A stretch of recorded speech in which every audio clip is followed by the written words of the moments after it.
அவர் ரொம்ப ஃபேமஸான ஆளு, உலகம் பூரா வந்து சுத்திட்டு இருக்காரு, பல டிசைன்ல நடக்கிறாரு, தண்ணிக்குள்ள எல்லாம் போய் சாமி கும்பிடுறாரு. அப்படிப்பட்ட ஆளை தேர்தல் ஆணையத்துக்கு பேர் தெரியாம மோடி கிட்ட ரொம்ப எச்சரிக்கையா இருக்கணும்.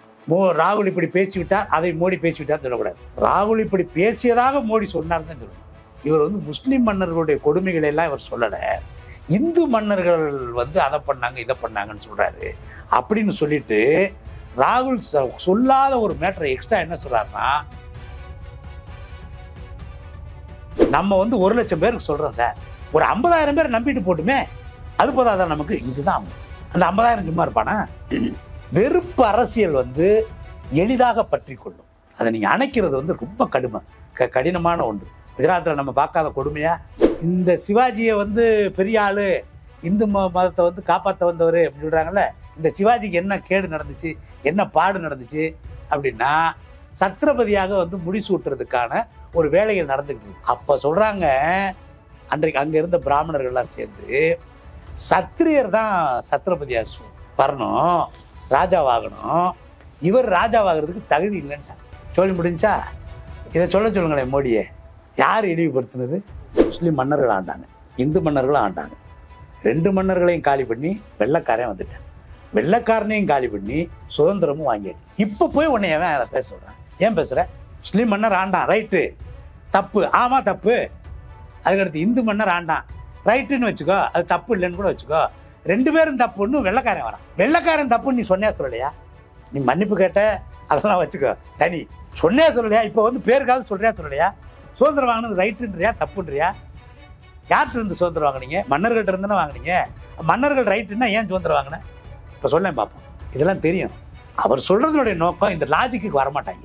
இதே வேலையை பார்த்துருக்கான் அவன். என்ன எம்பியா இருந்தான், என்ன எம்எல்ஏவா இருந்தான், 2 பேரும் அப்பாவும் மகனும் பார்த்தாங்கன்றாங்க. 3000 வீடியோ உட்காந்து வேற வேலையே பார்க்கல போல. அந்த ஆள் எம்எல்ஏ, அவங்க அப்பா, இவர் எம்பிக்கு இப்போ நிற்கிறாரு. அவர் நின்று தெரியுதுல்ல, தேர்தல் முடிஞ்சு போச்சு. நாளைக்கு ஒருவேளை அதாவது இந்த கொடூரத்தெல்லாம் பார்த்து இவனுக்கு ஓட்டு போடாமல் தோத்தா ஓகே. ஒருவேளை ஜெயிச்சானா அவன் இப்போ ஜெர்மனிக்கு தப்பிச்சு போயிட்டானா? எங்க போய் எந்த பாராளுமன்றத்தில் பேச போறான்? பெரும்பான்மை கூட்டம் சிறுபான்மையினரை வெறுத்தால் என்ன ஆகும்? எவ்வளவு பேர் சாவான்? கண்ணு முன்னாடி பார்க்கலையா? மும்பையில் நடந்த கலவரம், குஜராத்தில் நடந்த கலவரம். மனிதர்கள் சார் அவங்க. நீ சௌரங்கசீப்பு கதையை சொல்லி இன்னைக்கு இருக்கிறவனை கொல்ல போற, அதான உன் நோக்கம்? வேற என்ன சொல்ற நீ? வணக்கம், இது அரண்சை. நான் ஹசீஃப். என்று நம்மோடு அரசியல் விமர்சகர், மூத்த பத்திரிகையாளர் சிவஞானம் இணைந்திருக்கின்றார். அவரை வரவேற்போம். வணக்கம் தோழர். தேர்தல் பிரச்சாரத்தின் போது மதத்தின் பேராலோ சாதியின் பேராலோ வாக்கு சேகரிக்க கூடாது அப்படின்னு சட்டம் தெளிவாக சொல்கின்றது. இதை மீறி பிரதமர் நரேந்திர மோடி அழுத்தி சொல்ல வேண்டிய தேவை இருக்கு. காங்கிரஸ் ஆட்சிக்கு வந்தா சொத்துக்களை எல்லாம் புடுங்கி இஸ்லாமியர்களுக்கு கொடுத்து விடும் அப்படின்னு அவர் பேசுறாரு. இந்தியா முழுவதும் எல்லோரும் அவர் கட்சியை சேர்ந்தவர்களே இப்படி பிரதமர் பேசியிருக்க கூடாதுன்னு சொல்றாங்க. இந்த அளவுக்கு எதிர்ப்பு வருது.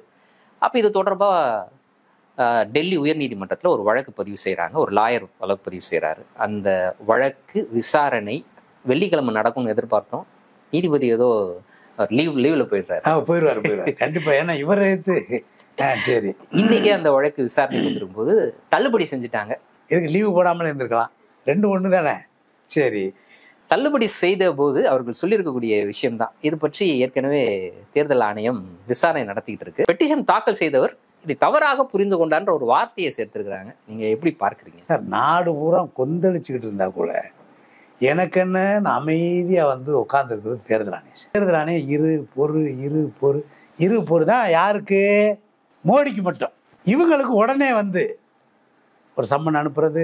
இந்த இப்போ வந்து இவர் தெலுங்கானா சிஎம்முக்கு ஒரு சம்மன், அவர் வந்து ஒரு வீடியோ வெளியிட்டார். என்னடா வீடியோ வெளியிட்டார்? அமித்ஷா பேசின வீடியோ வெளியிட்டார் அப்படின்னு சொல்லிட்டு அதுக்கு ஒரு சம்மன். அதுக்கெல்லாம் டக்குன்னு செஞ்சுருவாங்க. மோடிக்கு வந்து சிஎம் பண்ணாங்க. ஏற்கனவே வந்து இந்த சொத்துக்களை பிரித்து கொடுத்தாரு, அதை பண்ணார், இதை பண்ணாருன்னு சொல்லி பொய் பேசிட்டாரு. அவங்க தேர்தல் அறிக்கையில் இல்லாததை இவர் சொல்லிட்டாரு அப்படின்னு நாடு பூரா திருப்பி அந்த தேர்தல் அறிக்கையை திரும்ப எடுத்து சொல்லி முடிஞ்சு போச்சு. தேர்தல் ஆணையம் என்ன பண்ணுச்சுன்னா, ஆனால் அவர் வந்து ஒரு வெறுப்பை விதைக்கிற மாதிரி பேசுறாரு. இஸ்லாமியர்களுக்கும் இந்துக்களுக்கும் இடையில ஒரு பகை உணர்ச்சி உருவாக்குற மாதிரி பேசுறாரு. தேர்தல் லாபத்துக்காக இப்படி பேசுறாரு. இப்படின்னெல்லாம் அவருக்கு மேலே கம்ப்ளைண்ட் பண்ணதுக்கு பிறகு தேர்தல் ஆணையம் என்ன பண்ணுச்சுன்னா, ஆகா நம்ம வந்து இதுக்கு மேலே இவங்களுக்கு வந்து ஒரு நோட்டீஸ் அனுப்பலைன்னா ரொம்ப கேவலமாக போயிடும் அப்படின்னு சொல்லிட்டு ஒரு நோட்டீஸ் அனுப்புனாங்க. யாருக்கு? நட்டாவுக்கு அனுப்புனாங்க. அவர் தானே கட்சி தலைவர், இவருக்கு எதுக்கு அனுப்பணும்? அதில் என்ன எழுதியிருக்காருன்னா, அந்த அறிக்கையில் அந்த நோட்டீஸில் இது மாதிரி மதத்தை வைத்தோ அல்லது சாதியை வைத்தோ அதை வைத்தோ இதை வைத்தோ இப்படி இரு சமூகத்துக்கு இடையிலோ அது பண்ணியோ இது பண்ணியோ பேசக்கூடாது, இதெல்லாம் அந்த ஏற்கனவே இருக்குது அந்த விதிகளை எல்லாம் சொல்லி. ஆகவே இந்த விதிகளை மீறி பேசியதாக ஒரு புகார் வந்திருக்கிறது. இதை உங்களுடைய ஸ்டார் கேம்பெயினர், அவர் யாருன்னே சொல்லலை, பேர் இல்லை அவருக்கு. பாருங்க எவ்வளவு பெரிய ஃபேமஸான ஆளு, தேர்தல் ஆணையத்துக்கு தெரியல அவர் பேர் தெரியல. அவர் ரொம்ப ஃபேமஸான ஆளு, உலகம் பூரா வந்து சுற்றிட்டு இருக்காரு, பல குள்ளாய்களை போடுறாரு, பல இதுகளை பல ட்ரெஸ்ஸுகளை போடுறாரு, பல டிசைனில் நடக்கிறாரு, தண்ணிக்குள்ளெல்லாம் போய் சாமி கும்பிட்றாரு. அப்படிப்பட்ட ஆளை தேர்தல் ஆணையத்துக்கு பேர் தெரியாமல் இதனால நீங்கள் இது பண்ணணும் சொல்லி முடிச்சாச்சு. அதோடு விட்டுட்டா நீ பேரே சொல்லாமல் நல்லபடியாக தான் சொல்லியிருக்கு. அப்பவும் தேர்தல் ஆணையத்துக்கு ஏதாவது ஆபத்து வந்துடும் அல்லது தேர்தல் ஆணையருக்கு ஏதாவது ஆபத்து வந்துடும்ட்டு இன்னொரு ஒரு நோட்டீஸையும் அனுப்பிட்டான். என்ன நோட்டீஸ்னா, ராகுலுக்கு ஒரு நோட்டீஸ் அனுப்புடா. அவருக்கு ஒன்று, இங்கே ஒன்று அங்கே ஒன்று. அதுவும் ராகுலுக்கு இல்லை, அது கார்கேவுக்கு. அதே முறையாக செய்யணும்ல. இப்படி தேர்தல் ஆணையத்தை பொறுத்த வரைக்கும் அது கணக்கு என்னன்னா, அது பாட்டுக்கு வந்து அமைதியாக இருக்கும். யாருக்கு அமைதியாக இருக்கும்? மோடிக்கு அமைதியாக இருக்கும். இதுக்கு இதாக இருக்கும். அந்த கர்நாடகாவில் ராகுலும் பேசியிருக்காரு, மோடியும் பேசியிருக்காரு. மோடி வந்து என்ன சொல்கிறாருன்னா, ராகுல் என்ன பேசுனதா சொல்கிறாருன்னா, மோடிக்கிட்ட ரொம்ப எச்சரிக்கையாக இருக்கணும். ராகுல் இப்படி பேசிவிட்டார், அதை மோடி பேசிவிட்டார்னு சொல்லக்கூடாது. ராகுல் இப்படி பேசியதாக மோடி சொன்னார் தான் சொல்லணும். அதான் பேசுனது இருக்காதுல்ல. என்னன்னா ஊடகங்கள் தான் பாவம், அதை எப்படி ரிப்போர்ட் பண்றதே தெரியாது. இவர் என்ன சொல்றாரு, அதாவது வந்து பேஷ்வாக்கள் அவர்கள் இவர்கள் இந்த மன்னர்களை பற்றியெல்லாம் இவர் பேசல. இவர் நம்ம மன்னர்களை எல்லாம் இழிவுபடுத்துறாரு, இந்து மன்னர்களை எல்லாம் இழிவுபடுத்துறாரு. யாரு? ராகுல் காந்தி இழிவுபடுத்துறாரு அப்படின்னு சொல்லிட்டாரு. என்னப்பா இழிவுபடுத்தினாரு அப்படின்னு கேட்டா, அப்பதான் நீங்க ராகுல் உண்மையிலே என்ன சொன்னார்ன்றது போகணும். ராகுல் என்ன சொல்லியிருக்காருன்னா, கர்நாடகாவில் தேர்தல் பிரச்சாரத்தில் பேசும்போது என்ன சொல்லியிருக்காரு, ஒரு காலத்தில் மன்னர்கள் ஆட்சி இருந்துச்சு, இப்போ நம்ம எதுக்கு தேர்தலில் நிற்கிறோம்? எதுக்கு தேர்தல்? தேர்தல்ன்றது முதல்ல எதுக்கு? மன்னராட்சி ஒழிந்து மக்களாட்சி இப்போ வந்ததுனால மக்கள் ஓட்டு போட்டு மக்களில் ஒருவரை தேர்ந்தெடுப்பது, அதானே தேர்தல், ஜனநாயகம். அந்த தேர்தல் பிரச்சாரத்தில் அவர் பேசும்போது என்ன சொல்றாருன்னா, காலத்தில் மன்னர்கள் இருந்தாங்க, மகாராஜாக்கள் இருந்தாங்க, ராஜாக்கள் இருந்தாங்க. இப்படிதான் மகாராஜாஸ் ராஜாஸ் தான் அவர் சொல்றது. பொது பேரை தான், பொது பேர் தான். அது எந்த மதத்தையும் சார்ந்தது கிடையாது. மோடி அங்க திரிக்கிறாரு, அவர் திரிக்கிறதா அவர் வேலை. மகாராஜாக்கள் ராஜாக்கள், இங்கிலீஷ்ல வந்து மகாராஜாஸ் ராஜாஸ் தானே பேசுவாங்க. அப்படி வரும்போது ஆட்காடு நவாபுக்கும் அதே மகாராஜா ராஜான்றது பொருந்தும். ராஜா முஸ்லீம் ராஜா, இந்து ராஜா, அவ்வளவுதான். நமக்கு நம்ம கணக்கு அவ்வளவுதான். அதுல எந்த ராஜாவா இருந்தா என்ன, சீக்கிய ராஜாவை கூட இருந்துட்டு போறேன், ராஜா ராஜா தானே சார். அதுல அவர் வந்து சொல்றாரு, இது மாதிரி இருந்தாங்க. அப்போ வந்து மன்னர்கள் வச்சதான் சட்டமா இருந்துச்சு, மக்களாட்சி கிடையாது. அவங்க நினைச்சா யாருடைய ஒரு ஏழைகள் யாருடைய சொத்துக்களை எடுத்துக்கலாம், யாருடைய இதுகளையும் வந்து அபகரிச்சுக்கலாம்.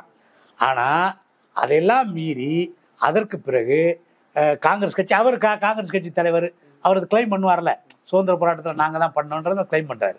அது பிரச்சாரத்தில் அவர் சொல்கிறாரு, உண்மையும் கூட. அப்போ அவர் சொல்கிறாரு, காங்கிரஸ் கட்சி பொதுமக்கள் என்று எல்லாருமே சேர்ந்து ஜனநாயகத்திற்காக குரல் கொடுத்து போராடி இன்னைக்கு சுதந்திரம் வந்திருக்கு.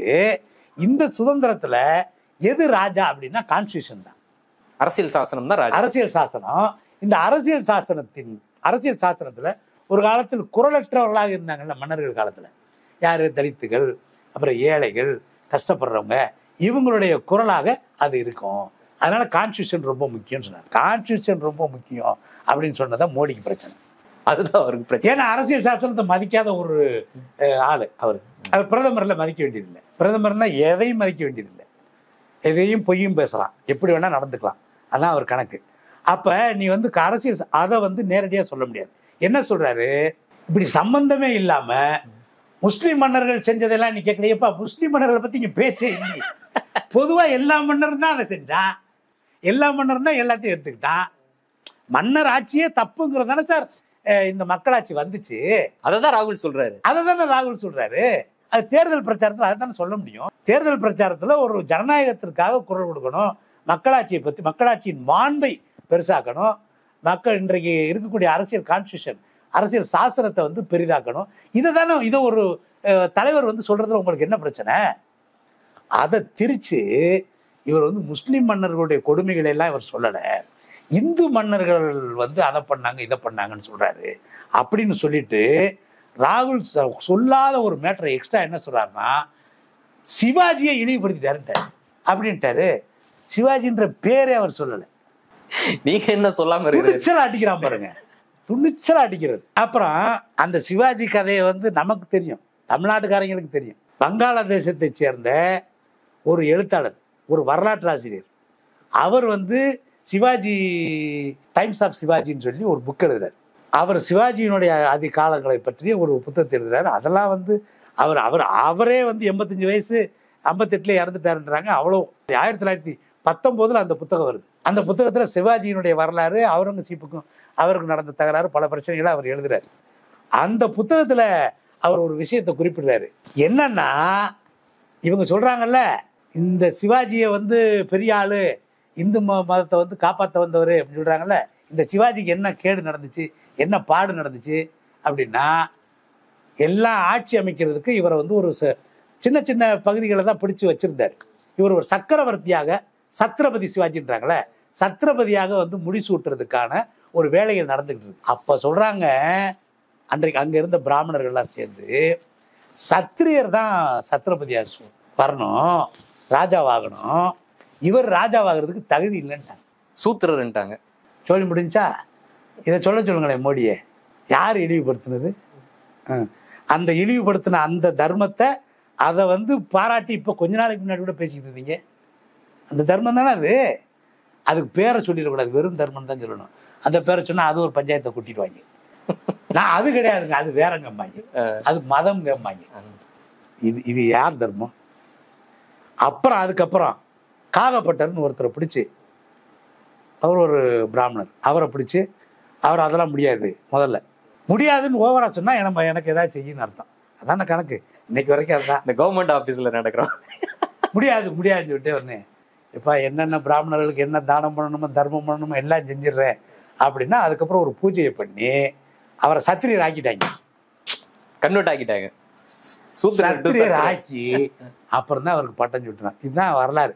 இதை வந்து அவர் எழுதின அந்த வரலாறை எடுத்து, அந்த வங்கத்து வரலாற்று ஆசிரியர் எழுதின வரலாறை எடுத்து அண்ணா வந்து 1945 சிவாஜி கண்ட இந்துராஜ்யம்னு ஒரு நாடகம் போட்டார். அந்த நாடகத்தில் காகப்பட்டர் அண்ணாவே நடிப்பார். அப்போ தமிழ்நாட்டில் இதெல்லாம் நாங்கள் பார்த்துட்டோம். நீ சிவாஜி கதையெல்லாம் இங்கே சொல்ல முடியாது. அதனால் அவர் வந்து மோடி வந்து ஏதோ ஒன்று சொல்லிக்கிட்டு இருக்காரு. ஆக்சுவலாக இல்லாததை இருப்பது போல திரித்து பேசி, இதனுடைய பின்னணியில் இருக்கக்கூடிய சதி என்ன அப்படின்னு கேட்டிங்கன்னா, இது வெறுமன ஒரு செய்தியை ஒருத்தர் பார்க்குறாரு. நீங்கள் காகப்பட்டரை தெரியாது, சிவாஜியை தெரியாது, நம்ம போல பேசுகிறோம். சாதாரணமாக ஒரு ஆள் வந்து, ஆமாப்பா என்ன இருந்தாலும் இவர் அவுரங்கசீப்பை பற்றி பேசாம விட்டாரு, யாரு?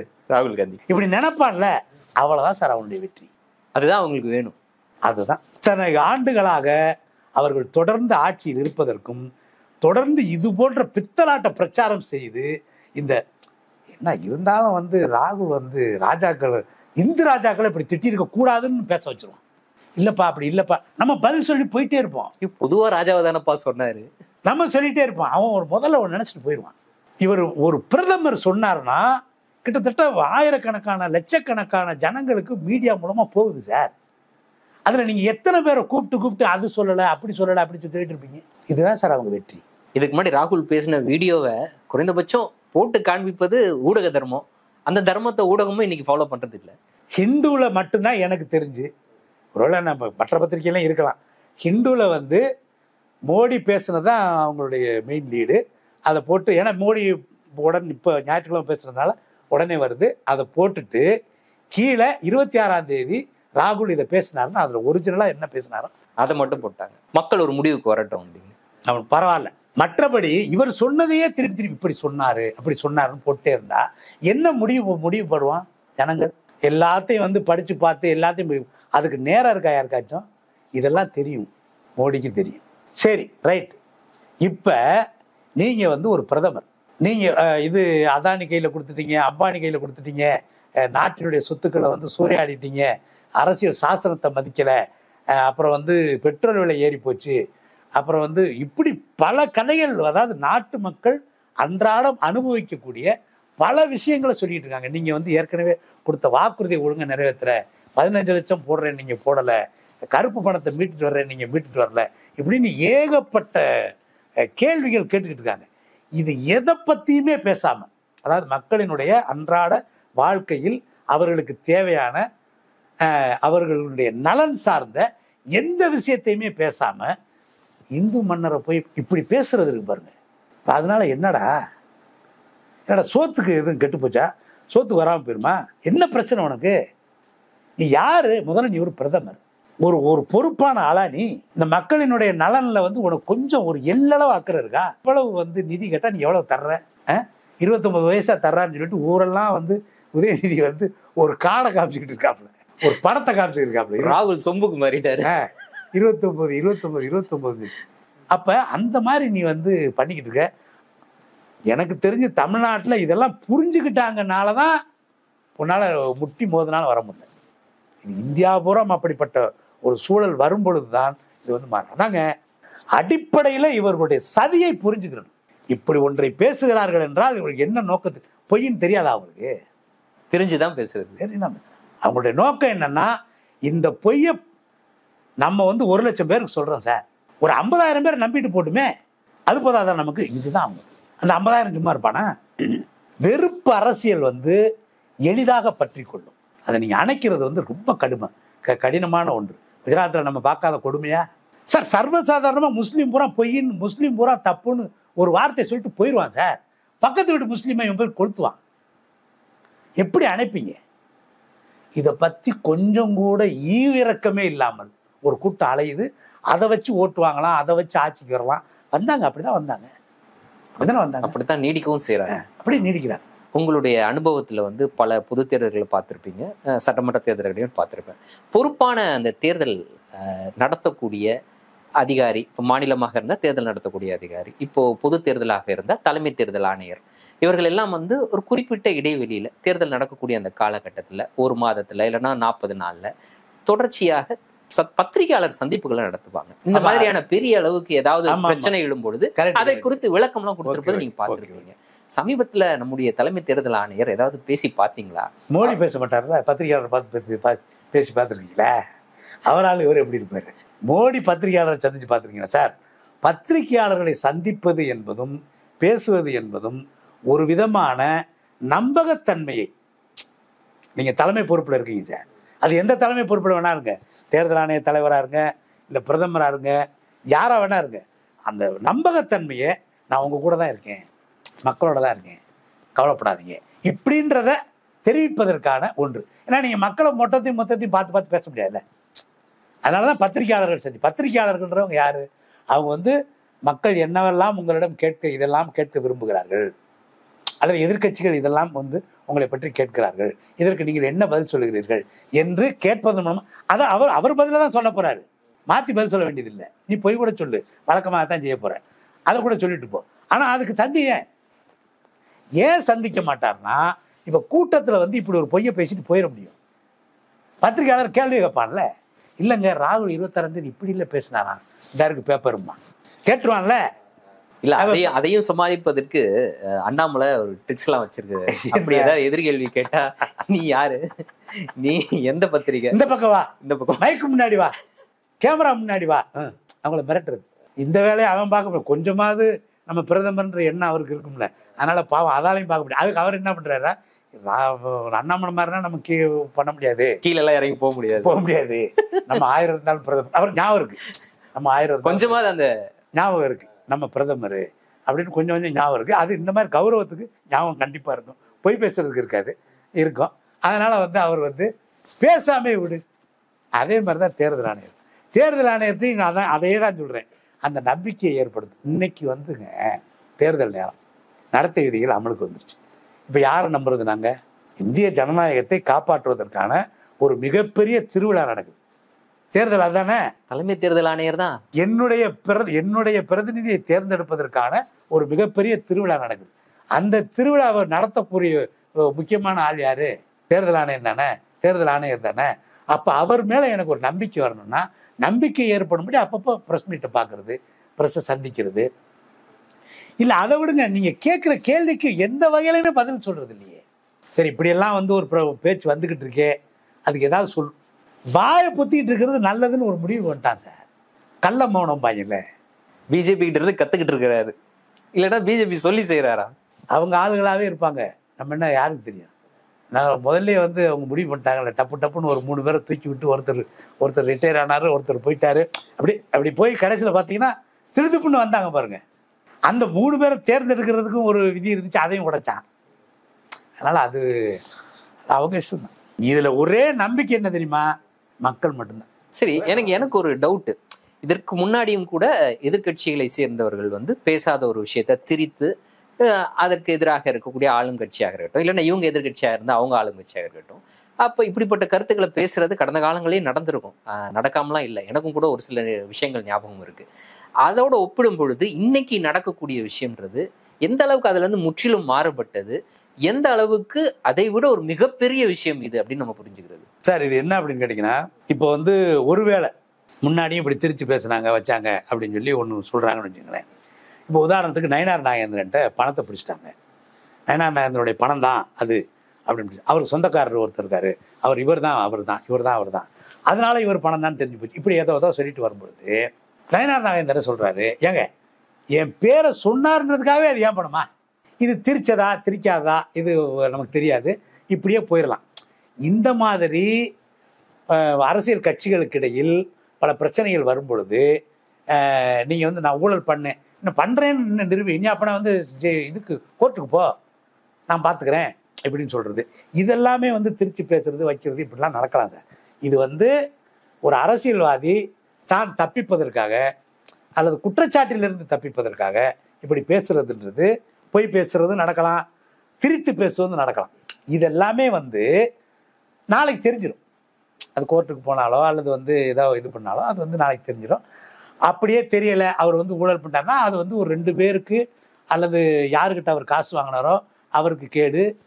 அந்த மாதிரியா அது வந்து ஒரு குறிப்பிட்ட ஒரு கூட்டத்தோட அல்லது வட்டத்தோட அந்த தீங்கு முடிந்துவிடும். அதனால ஏற்படக்கூடிய பாதிப்பு சொற்பமாக இருக்கும். அது தீங்கு தான், அந்த தீங்கு அப்படியே முடிந்து. இவர் சொல்ற பொய் இருக்கு பார்த்தீங்களா, அது சாதாரணமான தீங்கு அல்ல. பிரதமர் மோடி சொல்வது அது என்னைய கேட்டால் ஒரு குற்றம். என்ன அப்படின்னு கேட்டிங்கன்னா, நீங்கள் இப்படி சொல்லிடுறீங்க, அவர் வந்து முஸ்லீம்களை தப்பிக்க விட்டுறாரு, முஸ்லீம் மன்னர்களை திட்டலை அப்படின்னு சொல்லிட்டு தேவையில்லாமல் முஸ்லீம் மன்னர்கள் ஆண்டாங்க, இந்து மன்னர்களும் ஆண்டாங்க. 2 மன்னர்களையும் காலி பண்ணி வெள்ளைக்காரன் வந்துட்டான், வெள்ளைக்காரனையும் காலி பண்ணி சுதந்திரமும் வாங்கியாச்சு. இப்போ போய் உன்னை ஏன் அதை பேச சொல்கிறேன்? ஏன் பேசுகிற? முஸ்லீம் மன்னர் ஆண்டான், ரைட்டு, தப்பு, ஆமாம் தப்பு. அதுக்கடுத்து இந்து மன்னர் ஆண்டான், ரைட்டுன்னு வச்சுக்கோ, அது தப்பு இல்லைன்னு கூட வச்சுக்கோ. 2 பேரும் தப்புன்னு வெள்ளைக்காரன் வரான். வெள்ளைக்காரன் தப்புன்னு நீ சொன்னியா சொல்லலையா? நீ மன்னிப்பு கேட்ட அதெல்லாம் வச்சுக்கோ, தனி சொன்னியா சொல்லலையா? இப்போ வந்து பேருக்காவது சொல்றியா சொல்லலையா? சுதந்திரம் வாங்கினது ரைட்டுன்றியா தப்புன்றியா? யார்கிட்ட இருந்து சுதந்திரம் வாங்கினீங்க? மன்னர்கள்ட்ட இருந்துன்னு வாங்கினீங்க. மன்னர்கள் ரைட்டுன்னா ஏன் சுதந்திரம் வாங்கினேன்? இப்போ சொல்லேன் பார்ப்போம். இதெல்லாம் தெரியும். அவர் சொல்றதுடைய நோக்கம் இந்த லாஜிக்கு வரமாட்டாங்க. லாஜிக்கில் வந்தால் சிக்கிக்குவாங்க, லாஜிக்கு வரமாட்டாங்க. இப்போ வராமல் வந்து அவங்க பேசுறது காரணம் என்னன்னா, முஸ்லீம்களை வெறுக்கட்டும் ஒரு கூட்டம், பெரும்பான்மை கூட்டம் ஒரு சிறுபான்மை கூட்டத்தை வெறுத்தா என்ன சார் ஆகும்? தாங்குமா நாடு? பெரும்பான்மை கூட்டம் சிறுபான்மையினரை வெறுத்தால் என்ன ஆகும்? எவ்வளவு பேர் சாவான்? கண்ணு முன்னாடி பார்க்கலையா? மும்பையில் நடந்த கலவரம், குஜராத்தில் நடந்த கலவரம், மனிதர்கள் சார் அவங்க. அவனே மதத்து பேரில் போட்டு ஒதுக்குற. அது எப்போ நடந்து? நீ சௌரங்கசீப்பு கதையை சொல்லி இன்னைக்கு இருக்கிறவனை கொல்ல போற, அதான உன் நோக்கம்? வேற என்ன சொல்ற நீ? ராகுல் காந்தி சொன்னார்னே வச்சுக்கோ, நீ என்ன பேசணும்? எப்ப இந்த நேரத்துல ஏன் இதை பேசுறேன்னா நீ கேட்கணும். யோக்கியம் நீ அதானே கேட்கணும். ராகுல் பேசினார்னே வச்சுக்கிறோம்ப்பா ஒரு வாதத்துக்கு. இந்த நேரத்துல ஏன்ப்பா ராஜாவை பத்தி எல்லாம் பேசிக்கிட்டு இருக்க? ராஜாவெல்லாம் ஒழிஞ்சுன்னா ஜனநாயகமே வந்துருச்சே, அப்படி பேசு. இப்ப நீங்க நல்லா யோசிச்சு பாருங்க, நான் முதல்ல சொன்ன மாதிரி தான், மக்களினுடைய பிரச்சனைகளை பேசுவதற்காக இந்த தேர்தல் நடக்கல. அவங்க போன தேர்தலில் இதே மாதிரி ஒரு பெரிய பிரச்சனையை உருவாக்கலான்றதுக்கு தான் அந்த புல்வாமா குட்டப்பட்டது.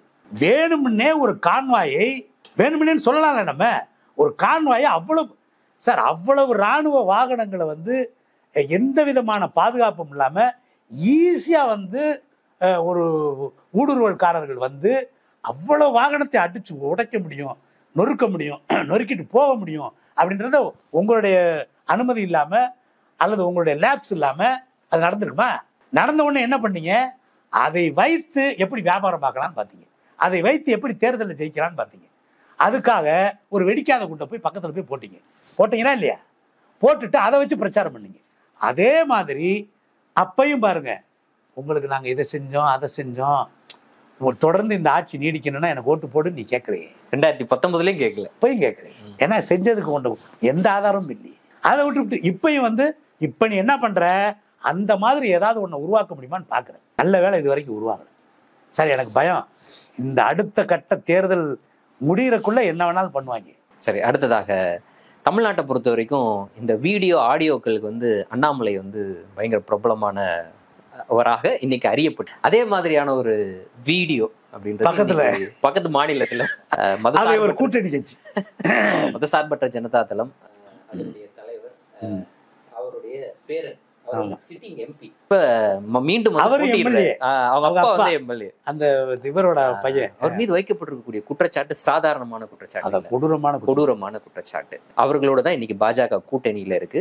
அந்த குறிப்பிட்ட நபர் பிரஜ்வால் ரேவண்ணா அவரை வந்து சமீபத்துல தான் வந்து மிகப்பெரிய அளவுக்கு புகழ்ந்து மோடி மேடையில பேசியிருக்கிறார். இதுல கூடுதல் தகவல் என்னன்னா, இப்படிப்பட்ட நபர், இவருக்கு எதிராக இப்படிப்பட்ட ஆதாரங்கள் இருக்குன்னு கடந்த டிசம்பர் மாசத்திலேயே பிஜேபியினுடைய லீடர் ஒருத்தர், கர்நாடகாவில் இருக்கக்கூடிய பிஜேபி லீடர், பிஜேபியினுடைய தலைமைக்கு ஒரு கடிதத்தை எழுதியிருக்காரு. அந்த கடிதமும் இன்னைக்கு வெளியில வந்திருக்கு. மதசார்பற்ற ஜனதா தளத்தோடு கூட்டணி வைக்கக்கூடாது, வச்சோம்னா இவர் தொடர்பான இந்த தகவல் கசிறதுக்கு வாய்ப்பு இருக்கு, நம்மளோட பேர் கெட்டு போயிடும் அப்படின்னு அவர் தலைமைக்கு தெரிவிச்சிருக்கிறாரு. இது வந்து சென்ட்ரலுக்கு தெரியப்படுத்தப்பட்டதான்னு நமக்கு தெரியல. அந்த தலைவர்கள் அவங்களுக்குள்ள வச்சுக்கிட்டாங்களா, இல்ல சென்ட்ரலுக்கு போய் சொன்னாங்களா, சொன்னதுக்கு பிறகும் பாஜக மதசார்பற்ற ஜனதா தளத்தோட கூட்டணி வச்சுச்சான்ற பல கேள்விகள் இருக்கு. உங்களுடைய பார்வை என்ன சார்? மதசார்பற்ற ஜனதா தளம் இருக்குல்ல, அது வந்து கூட்டணி வைக்க வேண்டியது இவங்களுக்கு லாபம் சார், இவங்களுக்கு அரசியல் லாபத்துக்காக. அவர் வந்து பாத்தீங்கன்னா, உனக்கு லாபம் தர்றேன் எனக்கு இவ்வளவு தர்றியா, உனக்கு லாபம் தர்றேன் எனக்கு இவ்வளவு தர்றியான்னு தான் அங்கங்க கூட்டணி வைத்து மாறிக்கிட்டே இருப்பாரு. அது அந்த கட்சி அப்படித்தான் இருக்குன்னு வச்சுங்களேன். அதனால அவருக்கு அவங்களுக்கு லாபம் பிஜேபிக்கு. அப்ப அவ்வளவு பெரிய லாபத்தை கணக்கிடும் பொழுது இவர் பண்ணதெல்லாம் ஒரு கேஸா நினைப்பான். பெண்களை மிரட்டி சார், உங்களுக்கு தானே சார் அது கொடூரம். அவருக்கு என்ன, கிட்டத்தட்ட 3000 வீடியோ இருக்குன்னு சொல்றாங்களே சார். இதே வேலையா பார்த்துருக்கான் அவன். என்ன எம்பியா இருந்தான், என்ன எம்எல்ஏவா இருந்தான், 2 பேரும் அப்பாவும் மகனும் பார்த்தாங்கன்றாங்க. 3000 வீடியோ உட்காந்து வேற வேலையே பார்க்கல போல. அந்த ஆள் எம்எல்ஏ, அவங்க அப்பா, இவர் எம்பிக்கு இப்ப நிக்கிறாரு. அவர் நின்று தெரியுதுல, தேர்தல் முடிஞ்சு போச்சு. நாளைக்கு ஒருவேளை அதாவது இந்த கொடூரத்தெல்லாம் பார்த்து இவனுக்கு ஓட்டு போடாம தோத்தா ஓகே, ஒருவேளை ஜெயிச்சானா அவன் இப்ப ஜெர்மனிக்கு தப்பிச்சு போயிட்டானா, எங்க போய் எந்த பாராளுமன்றத்துல பேச போறான்? ஒருவேளை ஜெர்மன் பாராளுமன்றத்துக்கு பேச சார், இவங்க கொஞ்சம் கூட எந்த கூச்சனாச்சும் இல்லை. அவர் பாராட்டி பேசுறதுல அவர் எல்லாத்தையும் பாராட்டி பேசுவாங்க. அதான் கடிதமே போட்ட பிஜேபி காரரே போட்டாரு. அவரை வாயடிச்சு நீ சும்மா இருப்பா, ஏதோ ஒரு சின்ன ஒரு மேட்ரு, இதை போய் இதெல்லாம் நம்ம வெளியே எடுத்தோம்னா அப்புறம் அவன் பாட்டுக்கு கூட்டணி விட்டு பிரிஞ்சுட்டு போயிட்டானா என்ன பண்ணுவேன்? நமக்கு ஜெயிக்கணுமா இல்லையா? பெண்கள் அது எது எப்படி போனா உனக்கு என்ன, உன் பிரச்சனை என்ன? அவங்களுக்குள்ள இப்படித்தான் பேசியிருப்பாங்க. சார், இங்க வந்து ஆளெல்லாம் சேர்த்தாங்கல்ல தமிழ்நாட்டில், உங்களுக்கு தெரியும்ல, எல்லாம் எஃப்ஐஆர் இருக்கிறவனா பார்த்து சேர்த்தான். தகுதியா தான், அதுதான் தகுதி. அது ஏன்னா அவங்களுடைய அஜெண்டாவே என்ன சார், உங்களுக்கு இதை செய்கிறோம், நல்லது செய்கிறோம், அதை செய்கிறோம், இதை செய்கிறோம், இவர்கள் இதை செய்யவில்லை, செய்யாததை நாங்கள் செய்கிறோம், இப்படின்னு அரசியல் பண்றதுக்கு அவங்களுக்கு அடிக்கணும், உதைக்கணும், வெறுக்கணும், கலவரத்தை உருவாக்கணும், அது மூலமா ஏதாவது ஓட்டுவாங்க. ஏன்னா அவங்களுடைய பாலிடிக்ஸே, அவங்களுடைய அரசியல் அஜெண்டாவே அதுதானே. அப்ப அதுக்கேற்ற ஆள் யாரு? எஃப்ஐஆர் இருக்கிறவங்க. அதே கணக்கு தான் எனக்கு தெரிஞ்சு. கடிதம் கொடுத்து அப்படி ஆயிட்டாருன்னா இதுதானே இருக்க முடியும், வேற என்ன இருக்க முடியும்? இப்போ இதெல்லாம் நாளைக்கு வெளியில தெரிய வரும். மக்கள் வந்து நாம் வந்து ஒரு பெண்களை பாதுகாக்கின்றோம், நரி சக்தின்னு சொல்றோம், சக்தியை ஒழிப்போன்னு ராகுல் காந்தி பேசினாரு, உடனே வந்து சக்தியை ஒழிக்கிறோன்னு பேசுறாரு அப்படின்னு பேசணும். இப்போ நம்மளை வந்து மக்கள் திருப்பி கேள்வி கேட்க மாட்டாங்களா? பெண்களுக்கு இவ்வளோ பிரச்சனையை ஏற்படுத்தியிருக்கான் ஒருத்தன், அவனோட கூட்டணி வச்சிருக்கீங்க, முன்கூட்டியே தெரிஞ்சிருக்கு உங்களுக்கு, உங்க கட்சியை சேர்ந்தவங்களே கடிதம் எழுதியிருக்கான், இதெல்லாம் வந்து மக்கள் யோசிப்பாங்கன்னு கூட அவங்க யோசிக்க மாட்டாங்களா சார்? கேட்பாங்க, யோசிப்பாங்க, என்ன செய்யட்டும், நான் பதில் சொல்றதா இல்லையே. சார் அவங்க கேட்கட்டும்.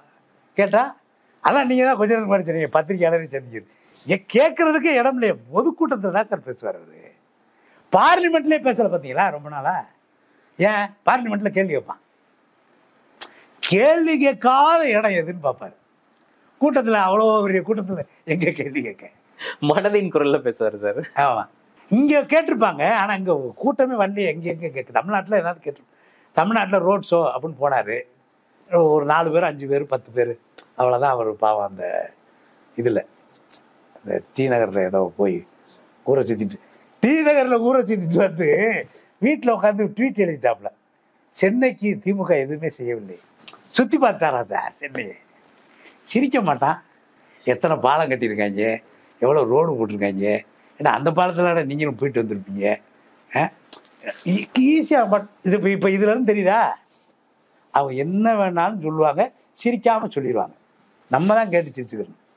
இன்றைய தினம் எங்களோடு இணைந்து பல்வேறு தகவல்களையும் கருத்துக்களையும் பகிர்ந்து கொண்ட மிக்க நன்றி. மீண்டும் ஒரு நேர்காணலில் சந்திப்போம். நன்றி நண்பர்களே.